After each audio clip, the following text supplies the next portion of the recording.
Hi, and welcome to part 2 of our Reparenting the Inner Child It always series. sounds funny to me, that reparenting the inner child. So in this episode, or in this part, we're going to be talking about the blocks you may encounter, the resistance, the issues, the things you might get stuck with when you're reparenting your inner child. And we're going to provide some practical solutions and answers for you to help you with this process.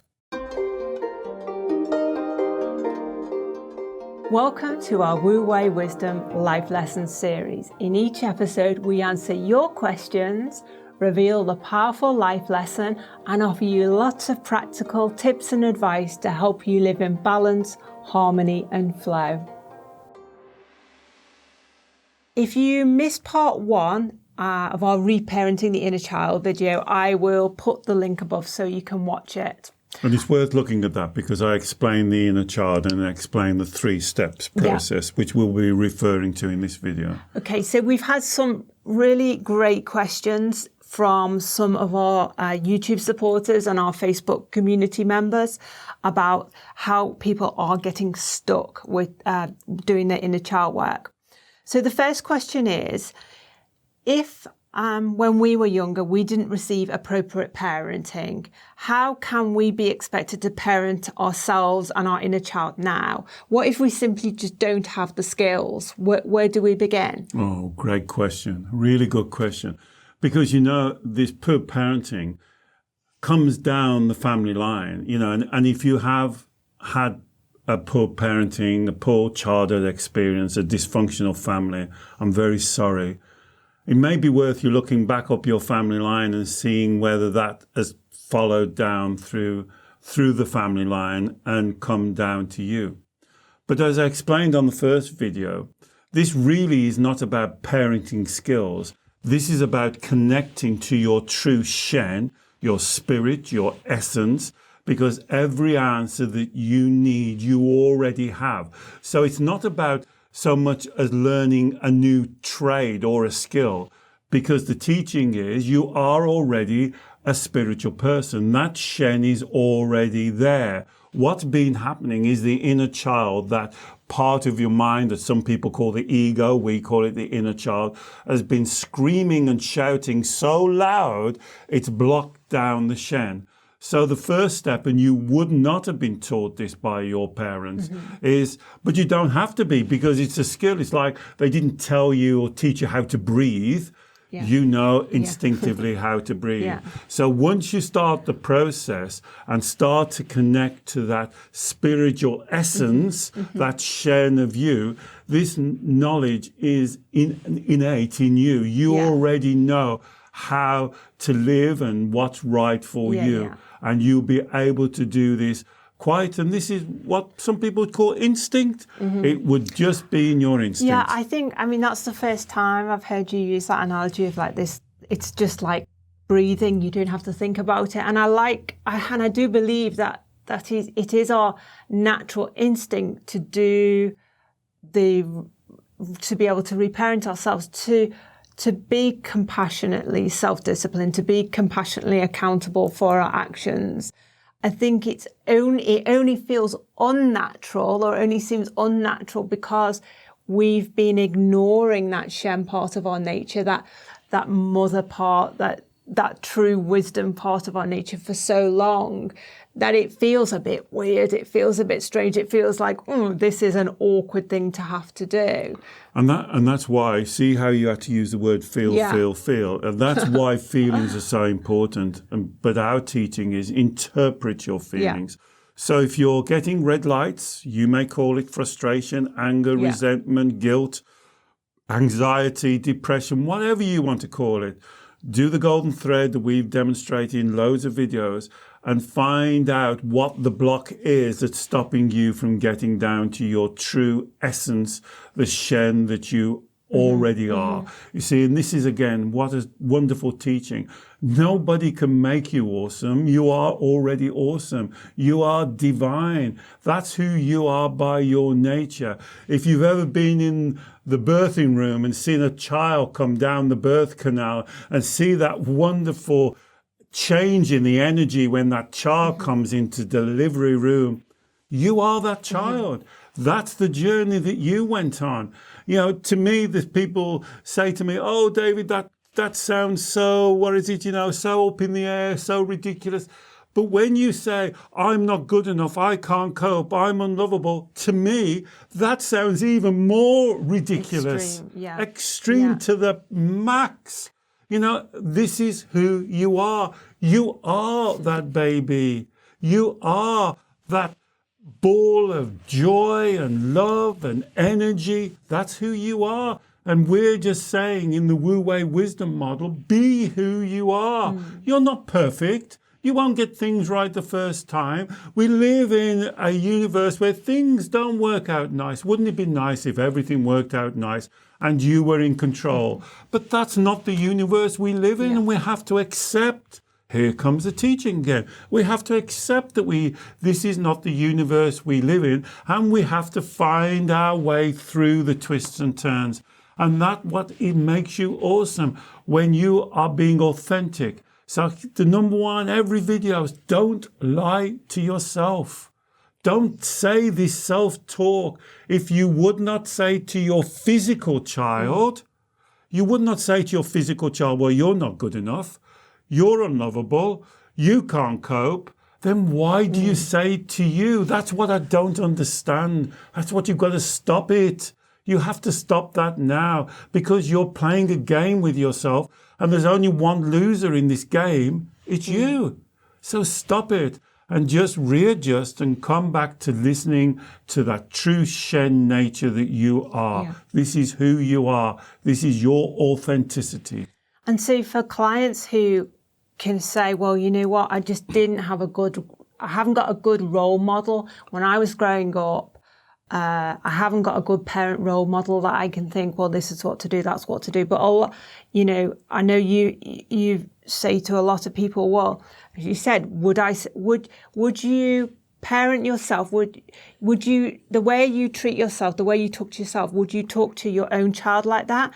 Or even if you haven't got children, would you treat your best friend like that? So, you know, most people are able to understand and grasp the idea of what it is to be compassionate and loving and caring to their own child or their best friend or their sister or their brother or someone else they love. And yet they don't want to use those very same skills that they know they are using on other people, on themselves. Thank you. And that's what we call the dual belief system. So they have a dual belief system. One rule for everybody else, one rule for them. They're different, aren't they? They're not good enough. They can't cope. There's something wrong with me. Remember, that's what creates the separation. That's what the dual belief system is. They're running a dual belief system that they hop backwards and forwards to. And that's why they get confused. That keeps them on the carousel, going round and around, the same things happening again. Getting the same lessons, not learning them, going round and around and around and around. And this is the reason why, because you haven't made that connection which we described in the first video. You're separate. It's like a tug of war fighting against each other. Wanting what? Wanting things the way that you wanting external validation, looking externally for someone to sort it out for you. I heard somebody say to me just this week, well, it's easier. It's easier if somebody sorts it out for me. It's not easier. This is crazy talk. You've got to stop this.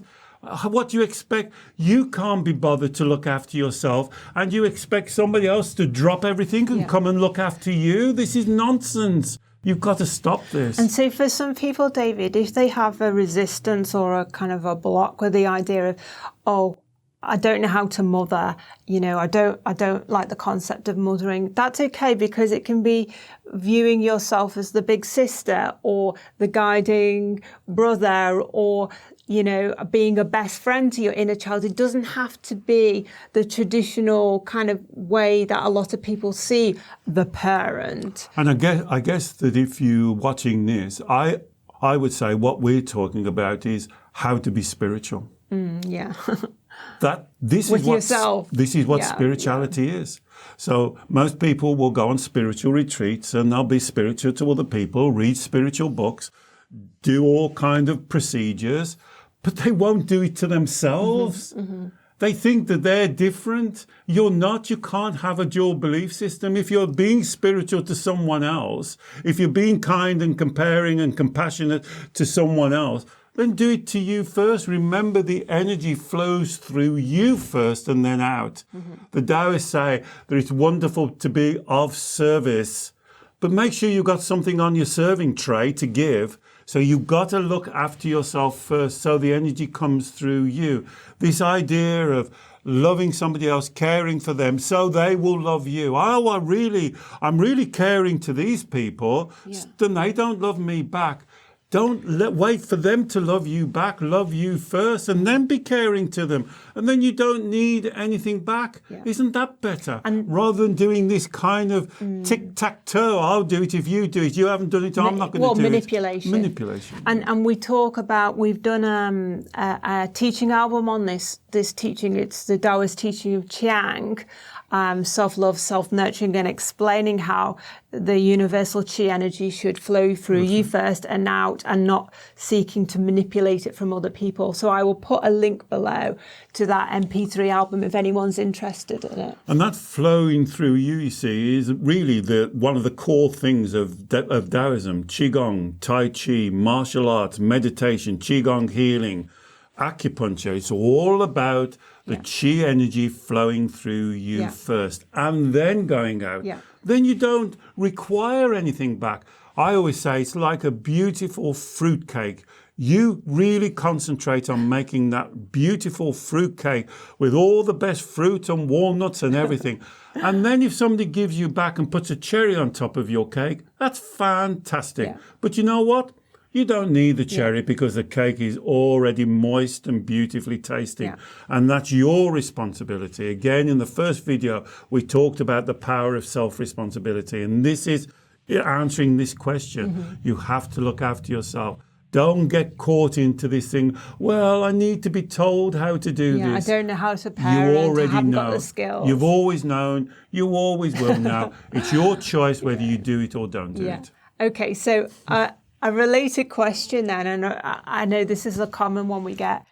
David, you're asking me to parent my inner child, but I feel like a child myself. I don't know how to do it. How can I parent my inner child when I feel like I'm a child myself? So what are they actually saying? So what they're then saying is, my child's in control, David.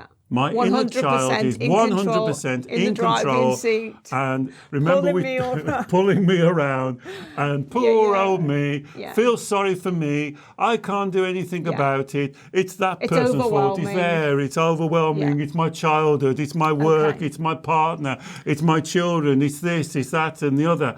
And again, here we are: self-responsibility, being accountable. This is your child. If you don't do it, who do you want to do it? Really, seriously. You're saying, I can't do it. This child is really unruly. I can't control it. But I want somebody else to drop everything in their life, come and step into my life and sort it out for me, put it in a box, put a pink ribbon on it and give it back to me. And Wouldn't that be nice? Give you the instruction booklet. Everything's done for you now. Just follow these instructions. It doesn't work like that. So what? This lady I was talking to on Wednesday, she said, well, that would be easier though, wouldn't it? Not as much fun though. You really want somebody to come into your life. Do you really want somebody to come into your life and give you an instruction book on what to eat, what to drink, what time to go to bed, what clothes to wear, when to get up? You know what you call them in 30 seconds flat? Well, they're a control freak.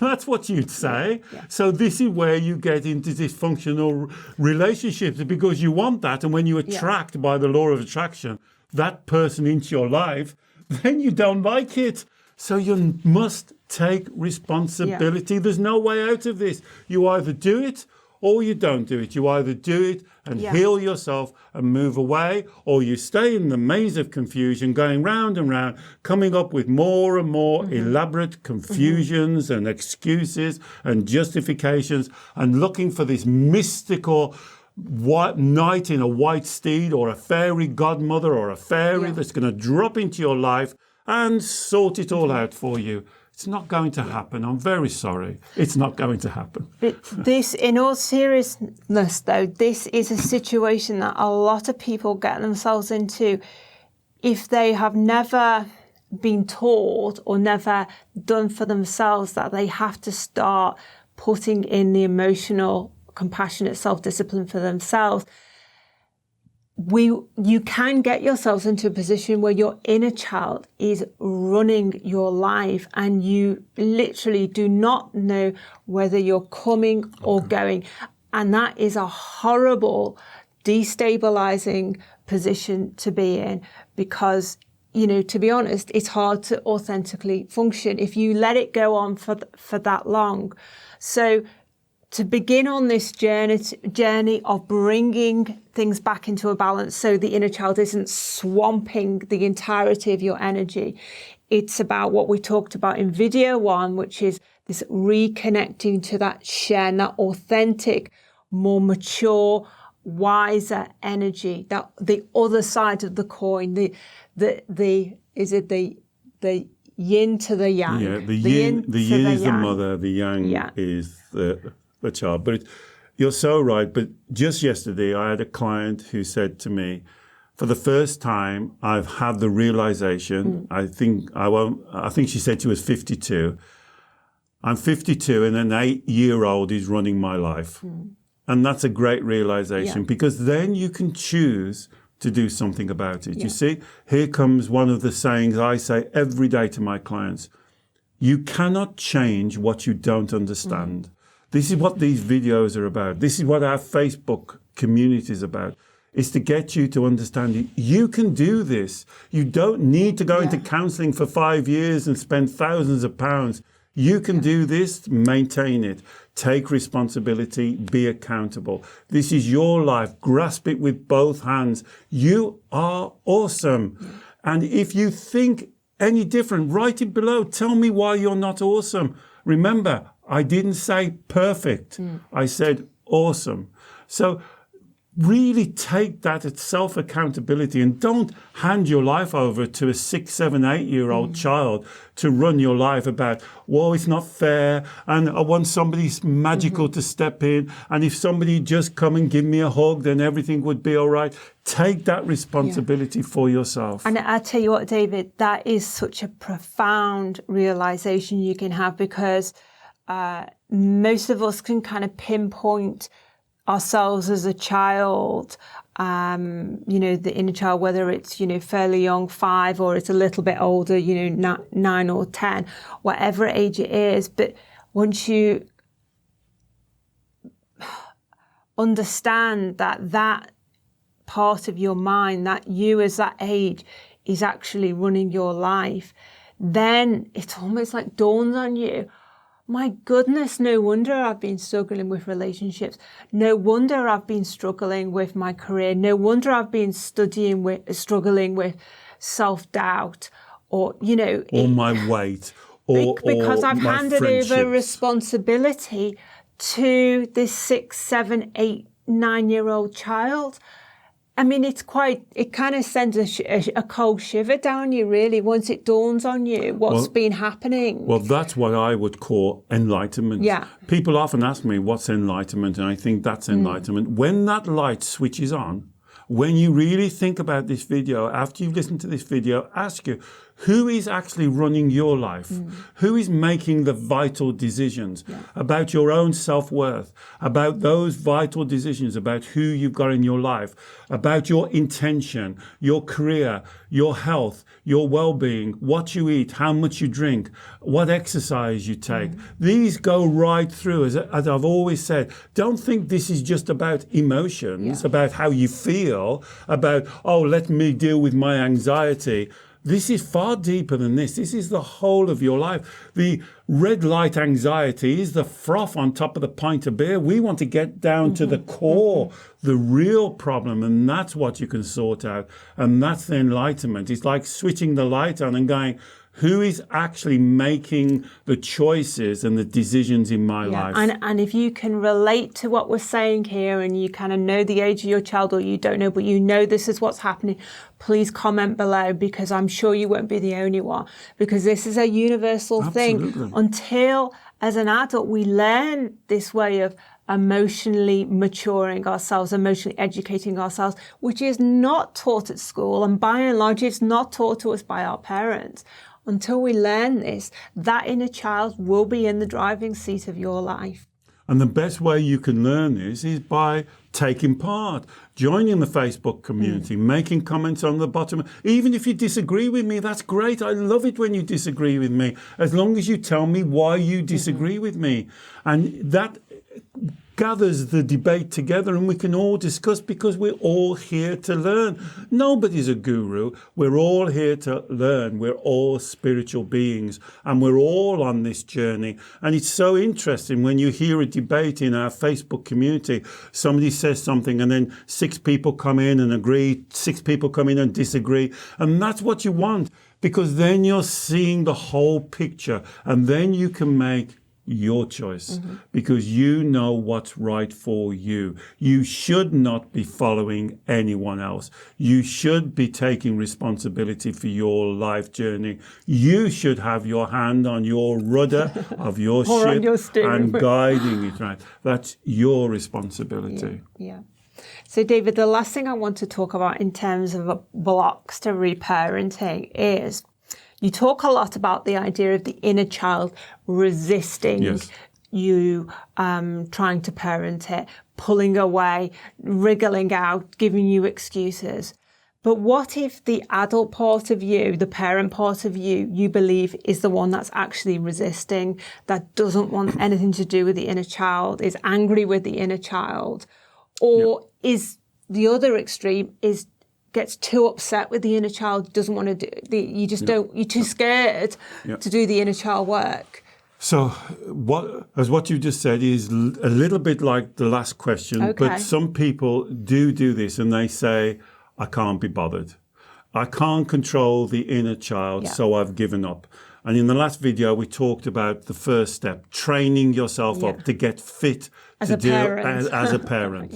If you're going to do the reparenting that we call in these 2 videos, train yourself up to be a parent.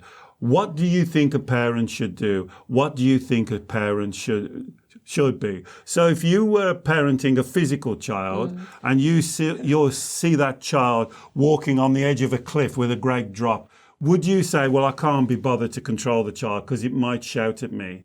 You would immediately go forward and put some discipline and control as into that child. So that relates to the first step we did in the video. You know, what a lot of people are looking for is this external validation. My goodness, how many times have we talked about this? Is this you?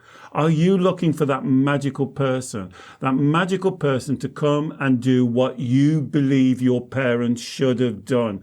Your parents should have loved you. Your parents should have coached you. Your parents should have given you that support, that love, that pat on the back, that saying, well done, I'm so proud of you. I'm so proud of you. My life is guided towards you. And do you think that because you haven't got that, there's something missing from your life? There's like a hole. There's not. There's not. I'm sorry you didn't get it, but a lot of us didn't. Now it's your responsibility to do it for you, because if you're constantly looking around, like I always, this is my analogy. It's like having a plug, an electric plug. And all your life, you're looking around to find a socket to plug it into to give you power. You know where the socket is? Right in your heart. Plug it into you and make that connection with yourself. Because if you're constantly walking around with this plug, you look like a victim and you'll be saying, poor me, I can't find the right socket. Every socket I plug into, guess what? It doesn't work. It works out bad. Of course it does. Of course, it will always work out bad, because the power comes from you. You are divine. You are awesome. Put that socket into you, and then that question goes away. And I think as well, David, that particularly when we're beginning out on this self-parenting, reparenting journey, as we said all the way along, this is something that is not necessarily familiar to us, either because we've never done it to ourselves or we've never had the appropriate role models or whatever. But we all instinctively know the qualities that we should of a good parent, of a good friend, of a loving brother, friend, sister, whatever you want to call it. So kindness, compassion, patience, calmness, rather than anger, emotional extremes. So if we do on occasion get frustrated or get angry or get upset with our inner child, that's okay, but we just need to gather ourselves up. We've got to remind ourselves we are learning too these parenting skills, not to give up on the process. And not to think that you should be perfect, you see, because you're giving the child the wrong example. You say to the child, I'm not perfect and you're not perfect. We only Sometimes I will have a wobble. Absolutely, Alex. And we only learn by making mistakes. We're human beings. Everything that you've done, right from going to the toilet, you made a mistake, you pooped your pants. And so everything that we do, right from the most inane, ordinary things to the most complicated things, we don't get it right. Remember the first time you sat in your car to learn how to drive? You didn't jump in and just drive it. You crashed the gears, forgot to look in the mirror. This is what life is like. So you're not teaching your child that he has to be perfect, she has to be perfect. You're teaching them that when we make a mistake, we accept and move on. We learn the lesson. Here's the life lessons we talked about in the first video. This is the life lessons. This is the emotional education. It's okay to make the mistake. You learn the mistake and you move on. And this is why it's so important to be consistent. One thing that Alex missed out on, all of that loving compassion, consistency. Consistency. Don't say you're going to do something when you know you're not going to do it, because you are giving the child the ammunition to fire back at you. And we talked about this idea of building trust through consistency, and also the concept of not beating ourselves up or expecting ourselves to be perfect as part of this process. We did another 3-part series on inner child work, and I will put a link to that above because we discuss all those things in that other series. But you know, you can put this all down to a spiritual thing, and it's what I said, it's the joining together. It's the coming together, not the separation, not you and your child fighting each other and scoring points and seeing who's strongest and who's weakest and what you can get over them. It's coming together and being a team, being one, being in Wu Wei, being in the flow, living truthfully, living to your fullness that you can. You can do it. And, you know, if you have a shred of self-doubt, there's the separation starting. That's when that's the first crack of the separation. Go into that self-doubt and heal that self-doubt and bring the oneness together. Great. Thank you, David. Great. Well, I hope we've covered some of your sticking points, some of your blocks, some of the things that you may have been struggling with. If you can relate to anything that we've discussed today, please comment below. If you have any questions as well on this reparenting process, please also feel free to ask us. And if you'd like more information on how David does his one-to-one sessions working with clients using this inner child therapy process and the inner child work, I'll also put a link below to that. And we both look forward to seeing you very soon. Bye-bye. Bye.